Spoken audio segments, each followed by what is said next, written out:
What's poppin' YouTube? It's your girl Nick coming to you late, super late. It's about to be 1 a.m. Saturday morning. Coming to you guys after just finishing the season finale for Belle Collective. This is not a show that I've ever reviewed, so this is my first time talking about it. I watched season one and I just finished season two. So I'm coming to y'all with my quick thoughts on the whole season. So season two of Belle Collective, the women in Jackson are back. I think it's Jackson, Mississippi. Um, Everybody from season one came back with the exception of I can't think of her name, but I liked her storyline. She was a dentist and she was opening up a practice on her own in season one. She didn't come back. So with season two, with her not coming back, we got some new faces added to the show. So we got a woman by the name of Akeisha. She's from Jackson, but she married excuse me, she moved away because she got married to a guy who's a football player, professional football player, and I'm guessing he was from New York, so she was living like in Jersey or New York or something. He has some restaurants, and she wanted to come back to where she's from. She had been away for a long time, and she wanted to come back to where she know the place that she knows and called home for the majority of her life growing up, or all of her life growing up. And she wanted to, come down there and start some businesses down there. In this season, we saw that her husband is not for the country life and the country living. He's ready to go back to where he came from. He's feeling like the house that they living in is not big enough and all that kind of stuff. Even though at first he said he liked it, but now he doesn't like it anymore. Um, with her appearance coming into the show, I feel like um one of the main people from the show, um, Letitia, she felt threatened by Akeisha in a sense, and it's because I feel like Letitia had in her mind that she was the queen bee of this group of ladies, and then here comes Akeisha. Even though I'm not even going front, the way that they edited, I don't. Well, I'm going to say the way it was shown to us, because I don't know if that was editing or if that's how it really happened. But we've come to know from people talking about these shows how they'll film some stuff and put it in the show, edit it out of sequence to make things look a certain way to the viewers when it's not really how it went down or whatever. But from the first time that Akeisha and Letitia met up with each other, it came off like Akeisha, to me, she was giving Letitia the history, but it was almost like a one up. Like, yeah, cause I'm already on Ferris Street. You spent season one trying to get people together to buy into the idea of renovating Ferris Street and making it like like a Black Wall Street type of thing in Jackson. And I mean, I'm already there because we saw in the ending of season one, they didn't give Letitia the permits and all those things like that. She didn't get all the things that she needed to get the stuff to get the ball rolling on Ferris Street. So that's that. The other new person we got was her name's Sophia, but she goes by the name of Gucci. She's in real estate. She's married to JJ. I recognize JJ. I didn't watch every season of the show, Bring It with the Dancing Dolls, but he's the father of Sanjay Star and Sky, and he's married to So Gucci. Apparently, they've been married for over 10 years at this point, and they're on the show now. What I want to say about her is, we didn't get a whole lot this whole season with So Gucci. We saw her show another cast member, Latrice, the one who owns the hair care business. We saw her show Latrice some properties because Latrice wants to expand and have another store. But we only saw that, and the biggest thing, I mean, she was in some of the brunch scenes when they would meet up, and the little, gotta find a reason to meet up so that we can have dialogue and go back and forth to create drama to make the show interesting, basically. But we saw her in some scenes. The main scene that really got to me is the scene with when they had the family sit down and they talked. Because she has a son and a daughter from a previous relationship. I forget what the son's name is, but the son's the older child. I don't recall seeing him at all this season. And then her younger child is D. I want to say D is maybe like super early 20s, maybe, if she is 20. She's currently, well, on the show, she was pregnant. Maybe about 6 or 7 months pregnant or so. And we saw them have a sit down with her children, and JJ and his three girls. And this conversation they were having, I was just like, why y'all? I felt like this should have been a conversation that they had privately as a family, and it should have happened a very like a long time ago. So in this conversation, we get a confessional from Sophia's daughter, D. The confessional starts out with her saying that, she got an older brother, and it was just her and her mom and her brother. I think the mom was married at some point before or whatever. I don't recall what she said about their father or whatever, but she was saying how her mother was pouring into her and her brother, and then she met JJ, and then it was like it's all about JJ, and then JJ came with his three girls, and she felt like her mom was catering to them and which took away attention from her. She threw her brother in there at first, but then as she talked more in the confessional, it seemed like it was all about her, right? So she says that in the confessional, but then we see her sitting there with JJ and the girls, and she brings up that this whole conversation is fake and it's phony because it's like it's an elephant in the room because it's like y'all swept it under the rug, and don't want to speak on the fact that your daughters bullied me when we were growing up. They treated me bad. Um, she tried to throw in there about colorism, saying that when the parents first got together and they got the house together and had bedrooms for the girls. So I'm guessing JJ's daughters had a room, D had her own room outside of them. And she was saying that it was a time when they bullied her and they told her she can't use the soap that they used because she was too dark. Now, I don't know. Of course, none of us know whether this was really said or not or whatever. But I felt like they put that in there so that we can bring up the topic of colorism in the South because that's a real issue. Um, and it's not even just in the black community. I noticed that colorism is a thing in all ethnicities except for, excuse me, except for just European white people or whatever, or Caucasian people. Like the Indians, they have the same issue. They want to be lighter. They don't want to have the browner skin as Indian. They want to be as fair skinned as possible. um Asian people do the same. um they don't like their skin to have that yellow undertone to it. They like to be as fair pink undertone skin as possible too. So it's like it's crazy, but it's rampant across many ethnicities. But anyway, like y'all didn't already know that, right? Anyway, what I took from this conversation, the girls spoke up and said they never said that to D. Then one of them said they never said that, and the other ones were just being quiet. It looked like one of the girls started to break down and put her face in her shirt to cover her tears while they were having this conversation and stuff. Because they also went on to say that they tried with D, like they would speak to her, ask her to come to their room, or do she want to do this or do that together. And it's kind of like she gave them the cold shoulder. It was very curt with them, and I'm feeling like that definitely happened.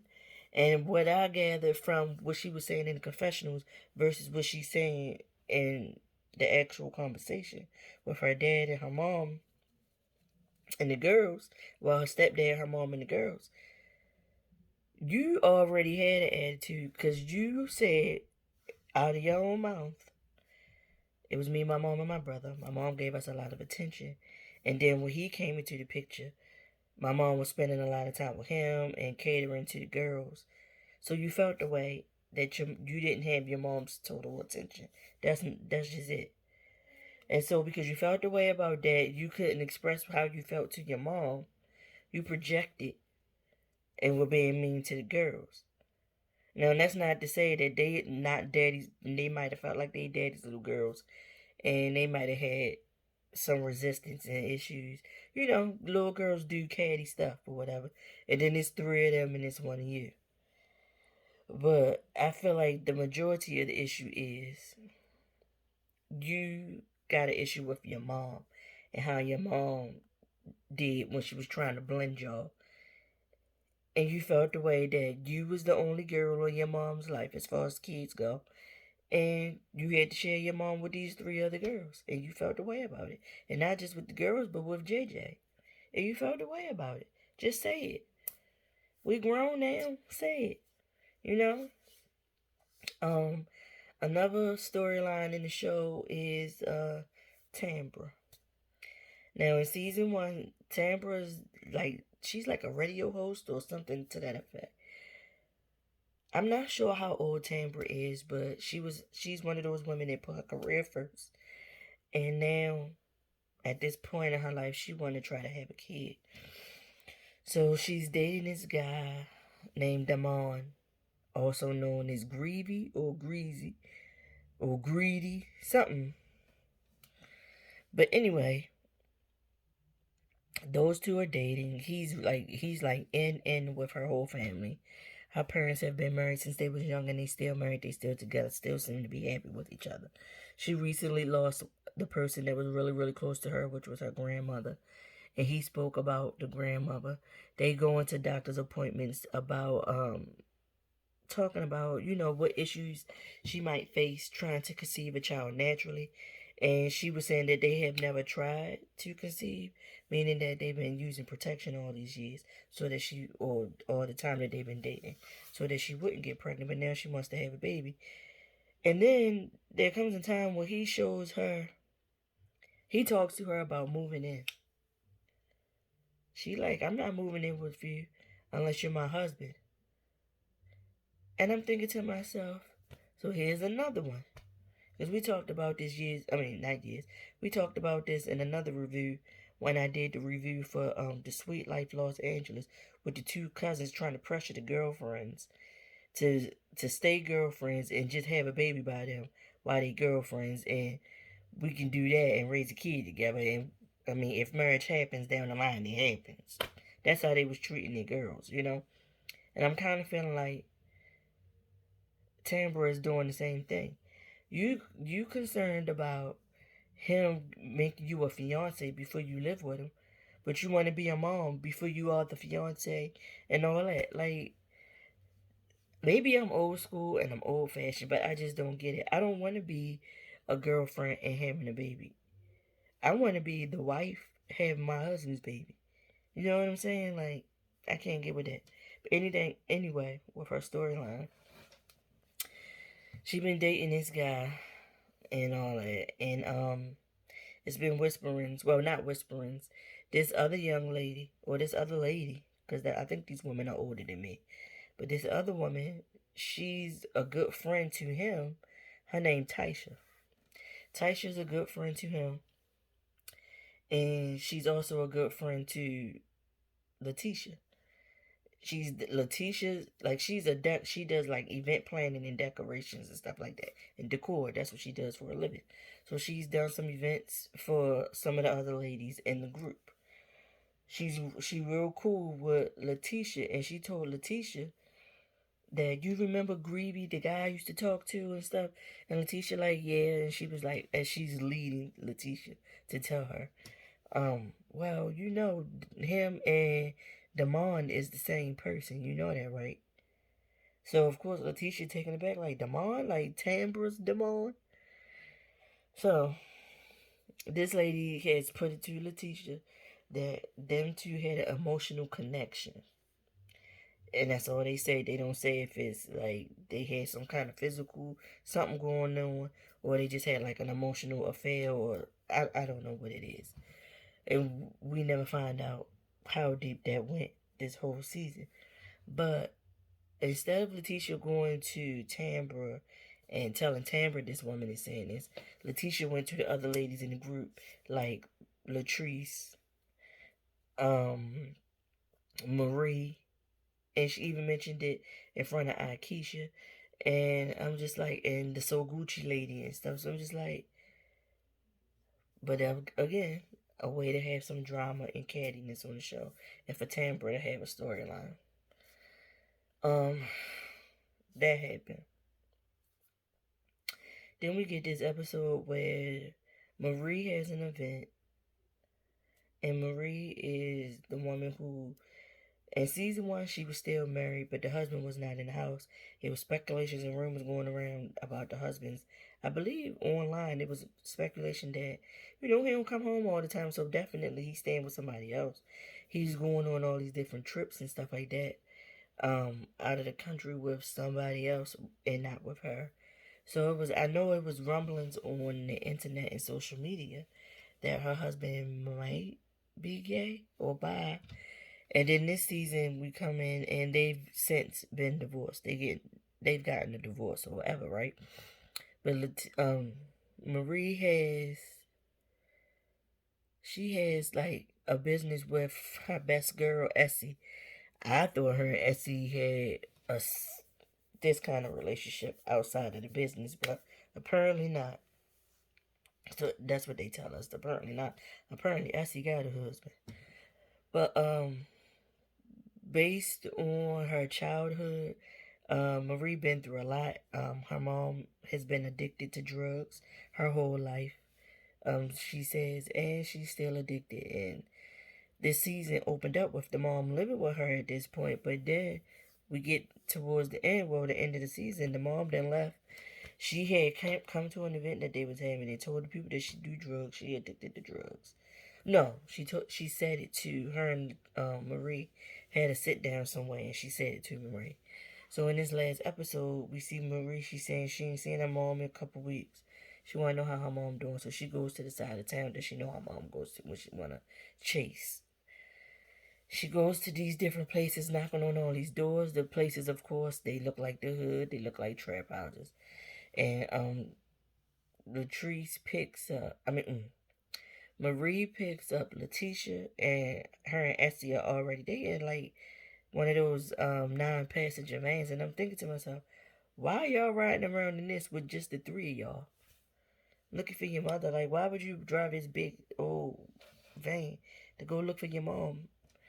But anyway, somebody tells her a house that the mom is at. The mom comes out and saying she love it. It's my baby, she love me. So they get on the sidewalk, they exchange a few words. She say, I love you, and I've been looking for you, and I want you to come home with me and get yourself together. The mother said, walk down the end of the driveway a little bit. All right, walk me over to the van. Give me $30. Hurry up and slip it to me. Give me $30. Then she said, no, um, I'm gonna meet you down the street. Give me about 20 minutes, and I'm come out and I'm gonna meet you down the street. So then that's when we see the words flash across. The mom goes back into the house, and some guy comes to the door. It looked like it was a younger guy, like the one who's running the trap house. And we get the words come across the screen that production stopped and told Marie they don't feel like it was safe enough for them to keep sitting there past 30 minutes waiting for the mom to come out. And the mom never came. So that ends her story for the whole season. Then we have Latrice. Latrice. Latrice is married to an older man by the name of Cliff. Cliff, I gather from this episode that Cliff must have like a tree removal landscape type of business, cause in this episode, him and Latrice been going back and forth, having some arguments. Latrice left the house supposedly and went to go stay over at her brother's house for a minute. Um, and she got a phone call from somebody saying he got hurt on the job. She went to go see about him. So she back home with him, and he got a gash going across his arm like this. He said he was cutting a tree in all 35 years of him having his business. This is the first time he cut himself while he was at work. These last few episodes, she's been saying that she's been missing her period for the past few months, so she's nervous about being pregnant. Latrice has abandonment issues, and the reason she has them because she said her father used to yell and fuss and cuss a lot at her mom, and when he left the house, it was like her brothers had to step up and become the men of the house and do what they need to do to take care of her and her mom. And so she has a brother that was, I think she got two brothers that might have been murdered, and one brother that went to jail because they was out there in them streets getting their money, trying to take care of the family, so they got caught up in street life or whatever. And because of that, she has abandonment issues in her mind. For whatever reason, the men leave. The men who sworn to protect, be there for her, hold her up, you know, for whatever reason, they leave. And she has a conversation about like this with her mom. Because Cliff is pressuring her to have a baby. And her mom was like, you married your father. You don't really care for their father like that, but, excuse me, you went out and married somebody like him. He wants you to have a baby. He's pressuring you to have. Now, this man got grown kids, and we saw one kid was staying with them for a little bit at the beginning of the season. I think she was like 18 or 19 or whatever. But he got other kids too, and maybe they don't want to be a part of the show or whatever, but he's pressuring her because he's saying he want to have a baby with her, a little them running around. But the mother was like, he want to have a baby because that's another way that he can control you. Because she want to keep growing her business. She want to be this mogul. And she come from, like, it was hard times. And she come from the hood, and you know how it is. When you fighting, scratching, and surviving to get out, and you finally get out, you do everything you can to not ever have to go back there and experience that life. You don't want to bring a child in the world to experience that life. I know, because I come from the hood. So, he's pressuring her to have a kid, but she like, no, I'm my business booming right now, and we in a growth stage. Like, that's my baby. I don't want to have a baby right now. So, in his last scene, they having a conversation. She tell him, that might be her nervousness about actually taking the test to find out whether or not she's pregnant. It's made her nervous, and that might be some of the reason that they've been going back and forth because she can't deal with her nerves about being pregnant and how she can handle it or what's going to happen because they were having a conversation and she was telling him, what if I'm pregnant, like, and I give the baby up for adoption, and he was like, and I'm gonna give you up for adoption. So she took a pregnancy test. She's not pregnant, and she made the face like relief. And then they show him in the confessional, and he was like, I guarantee you I'm gonna have her pregnant by next year. And she made the face like, yeah, whatever, like, I dodged the bullet with this. I'm not trying to have no baby right now. She's not trying to have a baby. And I get it, and I don't blame her, especially if he really trying to get her to have a baby, not just because he want another kid and he want to keep her, but he want a kid to use that to control her. Because she was saying, and even her mom said, like, first thing he gonna do is, like, when you try to get back into being a businesswoman that you are, he gonna try to guilt you, like, you a mom now, you need to be taking care of this kid, you need to be doing this, you need to be doing that. Another way to control. And so let's get to the main person of the show. The main person of the show is Letitia. We know in season 1 she was doing all the work to try to bring Ferris Street back, and it didn't work out for her. So this season we start off. She's not at home with her husband. They split up because in the season finale, in the reunion for season 1, it was brought up that the husband stepped outside the marriage. He had been having affairs, and it's a possibility he got a kid out here. Now, after all of that played out on a reunion and in season 1, it was rumblings all around social media that she she been knowing about this. This is old news, but they try to bring it up like it's new news and put it on the show as a storyline for her for season 2. So her storyline for this season is that her and Glenn not together. Her husband is Glenn. They got a 6-year-old son named Josh. Her and Glenn not together. They stay in separate houses. Glenn doing whatever he can do, trying to convince her to come back home. He want his family back. He's sorry. He still hasn't said. I saw the clip for the reunion show, so they're going to say something about the DNA test because at this point in the show, they still haven't supposedly gotten a DNA test to see whether this kid is his or not. I don't know how old this child is supposed to be, but if it's rumblings and musings from people that are in the area, live in the area and know them, um, I would think that they been had a DNA test years ago. So they doing it all on the show. Like I said, it's part of a storyline. Um, the other thing is, like I said, Letitia feels like I'm feeling like Letitia thought she was the queen bee. She was the main person of season 1, like the Don Dada. And then here come Akeisha with her ideas about Ferris Street, the fact that she already had family down there, that had buildings and had property on Ferris Street, so they get she she then rubbed elbows and hobnobbed with people and stuff. So therefore, she can get away. I mean, yeah, she got a foot in the door to get all the things that's necessary to get this Ferris Street project booming. So that the season ends with Akeisha having a luncheon. She called it a stakeholders luncheon, and it's set up. It's real nice. She got girls in all yellow that's I guess like serving or wait staff while they at this luncheon and everything. She has a whole presentation with digital imagery and visuals for how she projects Fair Street to look when in the next 2 to 5 years when they get this stuff off the ground. She even took time to make sure she was like, Letitia, I see your business here. Marie, I see you with one of your sentences here, because I'm not sure if I said it, but Marie, because of what she's dealt with her mom being a drug addict all her life, that prompted her to go out and her main business is having health clinics. So she had like places for like mental health, but now she getting into the methadone programs and stuff like that. She opening up some more of those. I think she said she opening up 5 new ones in the surrounding areas or whatever. And her mother being the way she is and what happened on this season, this was driving her even harder to do that.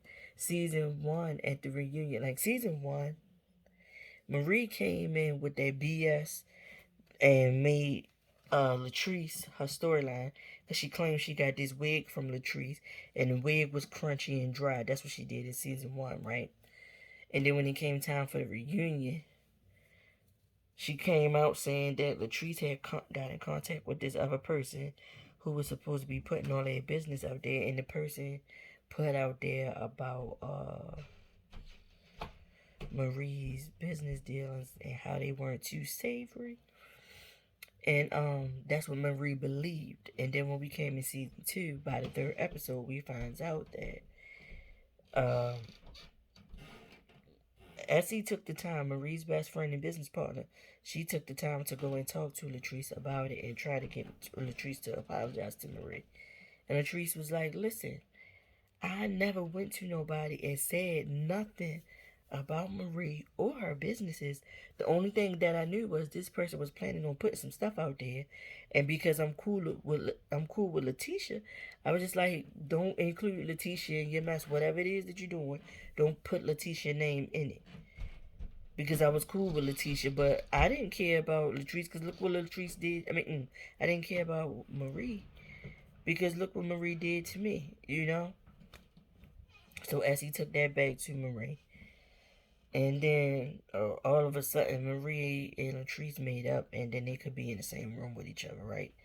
But according, as far as I know, and according to online rumbling, they back at it, beefing again with each other or whatever. Also, the first brunch of the season, Akeisha come in and she said she didn't, but she did have her nose turned up a bit at the brunch. the plate was dirty. She said her plate was dirty, and then somebody else in the group said their plate was dirty. So, um, Letitia felt the way. She felt like Akeisha came in there with her nose turned up, which she did, and she felt like Akeisha was judging her and all that kind of stuff like that. So they had to have a conversation. Them two got into a big old blow up about that at another brunch, dinner, or luncheon or whatever that happened in the middle of the season. Also, we found out that back in the day, the men had a scene with the men. They was going fishing. So it was Glenn, JJ, who's Sophia Soguchi's husband. Glenn, that's Letitia's husband. JJ, Sophia's husband. Cliff, Latrice's husband. And I don't remember Akeisha's husband name, but those four, they met up to go fishing.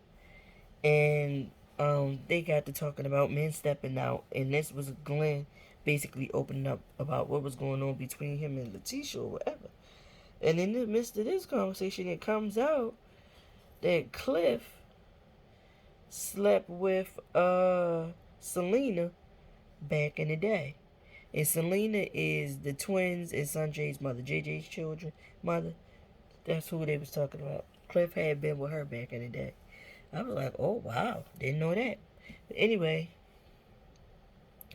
I can tell from this conversation that Akeisha's husband, he wasn't meshing too tight with the guys or whatever. Then we had a scene where Glenn pulled up on they was about to go to a brunch or a lunch date. It was going to be Letitia, Latrice, and I got some other people. Glenn pulled up and get out the car, talking about when you answer your phone. When I'm calling you and trying to get a contact with you, answer your phone. And I'm like, yo, like back. The how aggressive he was coming off, and that scene, how aggressive he was coming off at the son's birthday party when they was in that side room, going back and forth. Were they in a separate room or just on another side of where the kids were? But they was going back and forth right there. He came off aggressive, and it gave me the impression that he probably, not only was he cheating on her, or at least having the emotional, but he was having emotional and physical effect because he was sexing other women. But he gave me verbal abuser too, emotionally abusive, because sir, like that was a little bit too aggressive. In that scene, when he snuck up talking about something, it's dangerous in Jackson. You need to answer your phone when I'm calling you. Then this last episode, the finale, they had met with a counselor. And the way he was looking when they was in front of the counselor talking and the faces he was making. As Latrice was talking about, Letitia was talking about, she teaching other women to love themselves and go for what they know, and she's learning to love herself. And in the midst of loving herself and learning to love herself, she's learning what she will and will not tolerate and accept. And apparently, this him cheating is not anything new. He's done it over and over, and she keep taking him back. And I knew from the beginning of the season when she wasn't with him that she was going to end up taking him back. Because I feel like they drummed this up for a storyline, for her, because I believe this is old news about this baby. You know what I'm saying? So, whatever. But I would say all in all, this was a good season. The Belle Collective actually was, to me, the Belle Collective was better than the Housewives whole season. And they had less episodes than the Housewives had. So hey.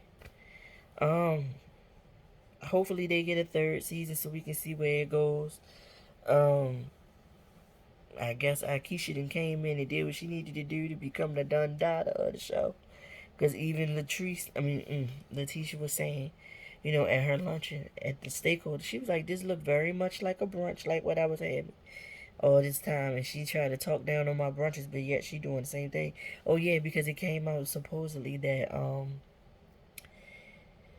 Akeisha and Tambra went to high school together, so they knew each other back in the day. And it gives me, Akeisha was the it girl, Tambra was part of the clique, but always wanted to be the number one Dun Dada in the clique. It never was, because of Akeisha. Maybe she came second or third to Akeisha.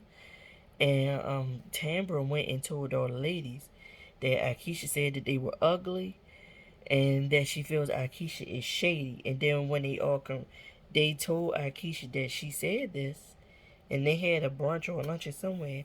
And when she came, they all brought it up, and because Akeisha and Letitia was having an argument with each other, and it came up about what Tambra said, and Letitia was just basically telling Akeisha, like, listen, I was acting the way I was acting because Tampa had already told us that you was shady and you thought we was ugly, and so that's probably why I was acting the way I was acting. And Akeisha was like, wow. So they confronted Tambra there. Tambra back, in the words of James Cole, well, Tambra backpedaled and pussy popped out of that. Excuse me. Ooh. She backpedaled and pussy popped out of it. Then they Marie wasn't at this brunch, but somebody called her on FaceTime, and she came out and said that when they was trying to get like a group text going, Tambra also said she didn't want to be in the group text line with Akeisha. And I'm just like, oh wow, so you really not cool with her? Okay, okay. And then they have an event. Marie has an event, and they all there chilling. And in walks the decorator Taisha. When she walks in, Tambra immediately gets up, goes over to production, say, take this mic and stuff off of me. I'm leaving. Peace out, y'all. It's been real. I see y'all at the next event, but I'm not gonna stand here for this. And I was just like, the woman just walked in. She didn't even have nothing to say yet, and you already running, right? So she leaves, and then after that, that's when Akeisha gets up, and she was like, you know what?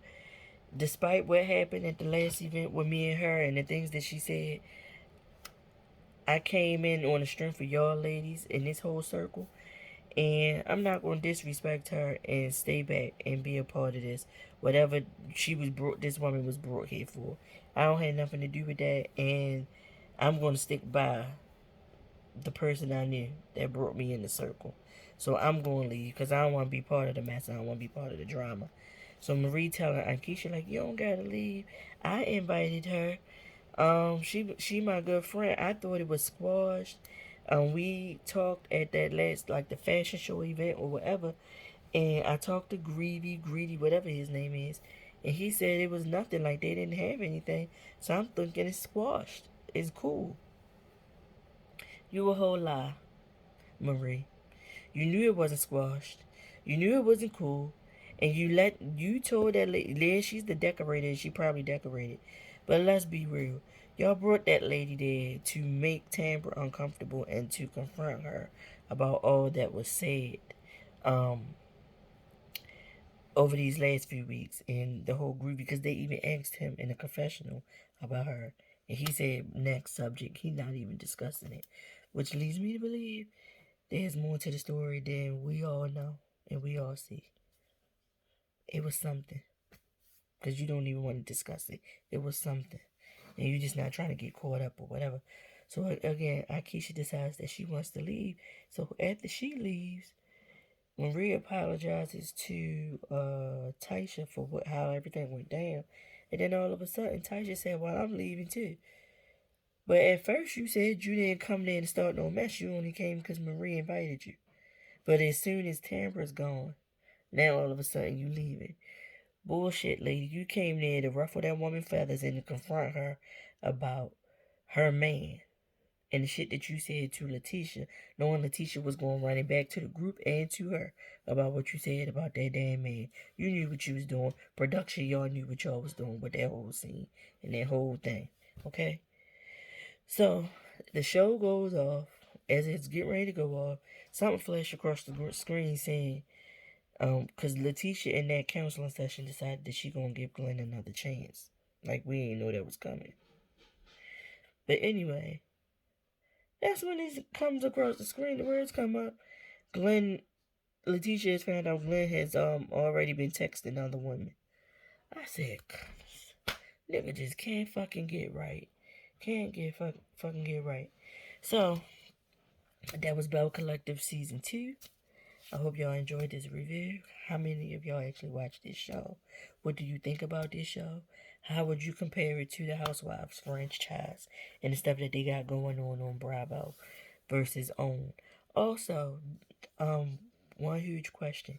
Do you feel like with the way the South is and colorism and all those things like that, do y'all feel like it's not just that Akeisha has heritage? Like, you know what I mean? She already has property that was passed down to her on Fair Street and all that kind of stuff. But do y'all feel like her complexion plays a part and why she gets things done and Letitia can't? Let me know in the comments. I'll see y'all in the next thing that I decide to review. Thank y'all for watching. Please don't forget to click the like and subscribe buttons on your way in or on your way out. And I'll see y'all in the next video. Happy Saturday. Watching this and doing this review actually made me feel a little better. I was feeling down ever since I saw Kevin on Stage post on his Facebook page that his brother had suddenly passed away on Thursday. Um, mm, it just I'm starting to realize as I get older that what is it called? What's the correct term or phrase for I know I empathize with people. But it's not that. It's another term that they use for when somebody else hurt, you hurt, or whatever. You know what I mean? Yeah, I realize that that's the kind of a person I am. I feel so bad for him because I feel like it was just earlier this year I came across a video on his page where they were in a hotel room. It was him, his brother, and I believe it was his wife, Melissa. And the brother was detailing how he found out that he had cancer and about the chemo treatments and all those things like that, and how thankful he was that his wife gave him this surprise 40th birthday party. Because I want to say the brother was probably my age or maybe just a year or so younger than me.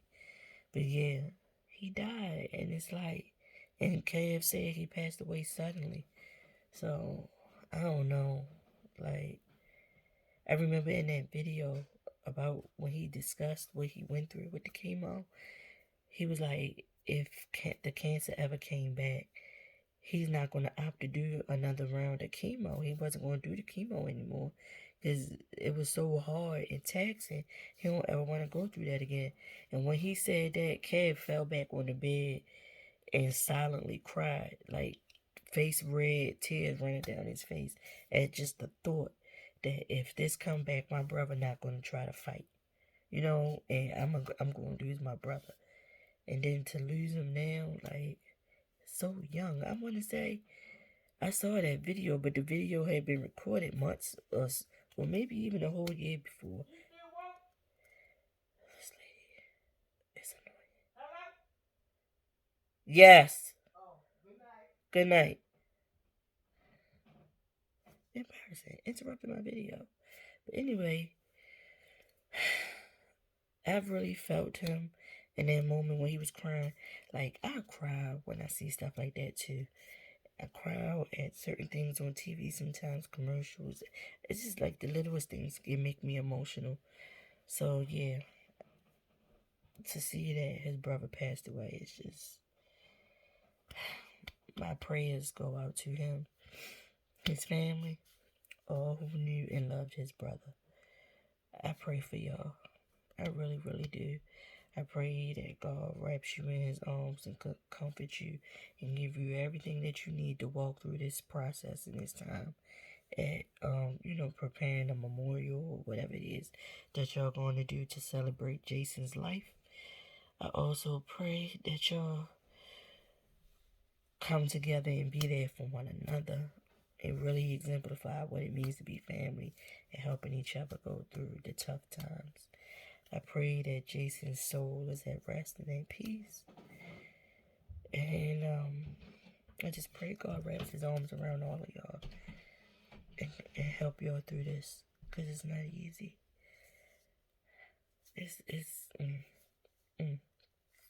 Let me get off of here because it's making me more sad as I talk about it.